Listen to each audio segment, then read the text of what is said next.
කොහොමද මගේ යාළුවන්ට? ඉතින් ඔන්න මම ඔයාලට අදත් අලුත් පාඩමක් අරගෙන ආවා. පාඩමට යන්න කලින් පොඩි දෙයක් කියන්න තියෙනවා. මම ගිය සතියේ වීඩියෝ එකෙත් කිව්වා ඔයාලට. මගේ channel එකේ නම Real Start Kids කියලා තිබුණා.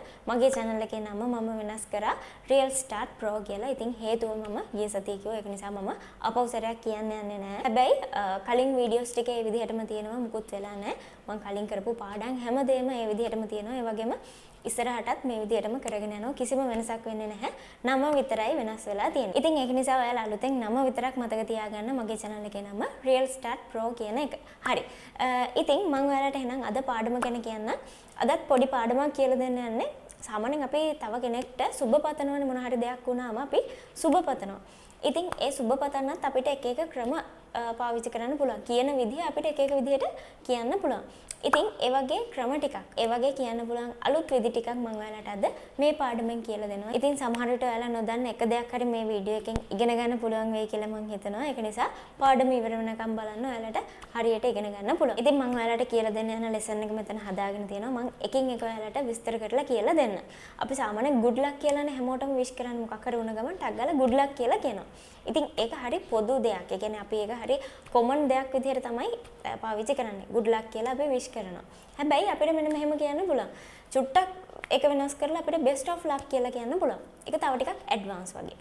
best of luck. ඉතින් අපිට මේ good luck කියන වෙනුවට සාමාන්‍යයෙන් best of luck කියලා කියන්න පුළුවන්. best of luck. ඒක නිතරම කියන්නේ ගොඩක් වෙලාවට අපිට කියවෙන්නේ good luck කියලා. ඉතින් ඊට වඩා ටිකක් ලස්සනයි best of luck කියලා කිව්වම. සුබ පතන එක තමයි අපි එහෙම කියන්නේ. ඊට පස්සේ අපිට තව පුළුවන් break a leg. break a leg. break කියන්නේ මොකද්ද?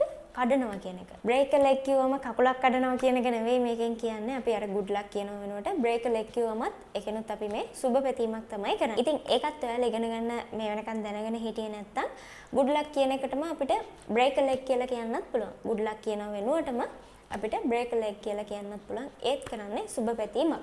ඊට පස්සේ තව මෙන්න මෙහෙම කියන්න පුළුවන්. wishing you lots of luck. wishing you lots of luck. ඒ කියන්නේ ඔයාලට ගොඩක් සුබ පතනවා කියන එක. මෙන්න මෙහෙම හිතන්නකෝ මම ඔයාලට මේක මේ පොඩි උදාහරණයකින්ම පැහැදිලි කරලා දෙන්නම්. එතකොට තව ටිකක් clear වෙයි. My father and I are wishing you lots of luck on your exam tomorrow. හරි. මේ කියන්නේ මොකද්ද? My father and I. My father කියන්නේ මගේ තාත්තා and I. ගොඩක් වෙලාවට ගොඩක් අය කරන වැරද්දක් තමයි මෙන්න මෙහෙම හිතන්නකෝ my father and me කියලා තිබ්බොත් ඒක වැරදි. my father and I වෙන්න ඕනේ. ඉතින් ඒක ගොඩක් අයගෙන් වෙන mistake එකක් my father and me කියන එක. me දාන්න බෑ. I කියන එක තමයි එන්න ඕනේ. My father and I are wishing you lots of luck on your exam tomorrow. ඔයාගේ හෙට තියෙන විභාගෙට මම සහ මගේ තාත්තා ඔයාට ගොඩක් සුබ පැතුම් එකතු කරනවා. කියන්නේ සුබ පතනවා කියන එක තමයි මේකෙන් කියන්නේ. ඉතින් ඒ විදිහටත් අපිට wishing you lots of luck කියලා කියන්න පුළුවන්. ඒකෙනුත් කියන්නේ මම ගොඩක් සුබ පතනවා කියන එක තමයි. ඊට පස්සේ අපිට මෙන්න මෙහෙම කියන්න පුළුවන්. You will do great. You will do great. Great කියන්නේ අර අපි කියන්නේ හොඳටම කරයි කියන එක තමයි මේකෙන් කියන්නේ. ඔයා හොඳටම කරයි. ඉතින් ඒකෙනුත් අපි මේ අදහස් කරන්නේ කියන්නේ සුබ පැතීමක්ම තමයි. ඒ විදිහට අපි සුබ පතනවා. වෙනස් ක්‍රමයකින් ඒ කියන්නේ වෙනස් විදිහකට යාට දැනෙන්න සුබ පතන එකක් තමයි මේ you will do great. You will do great. කියන්නේ ඔයා හොඳට කරයි කියන එක. අන්න ඒ විදිහට අපිට කියන්න පුළුවන්. ඊට පස්සේ මෙන්න මෙහෙමත් කියනවා best wishes. best wishes. සුබ පැතුම්. best wishes. මම හිතන්නේ ඒක ගොඩක් අය දන්නවා ඇති. සාමාන්‍යයෙන් අපි කියන දෙයක්. හැබැයි good luck වෙනුවට අපිට ඒකත් කියන්න පුළුවන් සාමාන්‍යයෙන් best wishes කියලා කියන්න පුළුවන් සුබ පැතුම්. best wishes. ඊට පස්සේ අන්තිම එක විදිහට තියෙනවා all the best. all the best. ඒ කියන්නේ හැමදේම සාර්ථක වෙන්න කියලා අපි සුබ පතන්නේ. එතකොට all the best කියලා අපිට කියන්න පුළුවන්. අපි එහෙම සුබ පතන වෙලාවට අපිට ඒ විදිහට කියන්න පුළුවන් all the best. එහෙම නැත්නම් all the very best. හැමදේම සාර්ථක වෙන්න කියලා ගොඩක් සුබ පතනවා කියන එක අපිට ඒ විදිහට කියන්න පුළුවන්. ඉතින් එහෙනම් මම හිතනවා ඔයාලට මම අද මේ කියලා දුන්න දේවල් ටික ගොඩක් වැදගත් වෙන්න ඇති කියලා නොදන්න මොන හරි දෙයක් ඉගෙන ගන්න ඇති කියලා මම හිතනවා. ඉතින් ඔයාලා මේක හරියට ඉගෙන ගන්න. නොදන්න අයටත් කියලා දෙන්න.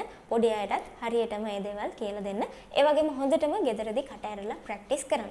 ඉතින් ওই ටික තමයි කියන්න තියෙන්නේ. එහෙනම් ලබන සතියේ අපි අලුත් පාඩමකින් හම්බ වෙමු. ඒ හම්බ වෙනකන් ඔයාලා හැමෝටම සුබ දවසක්.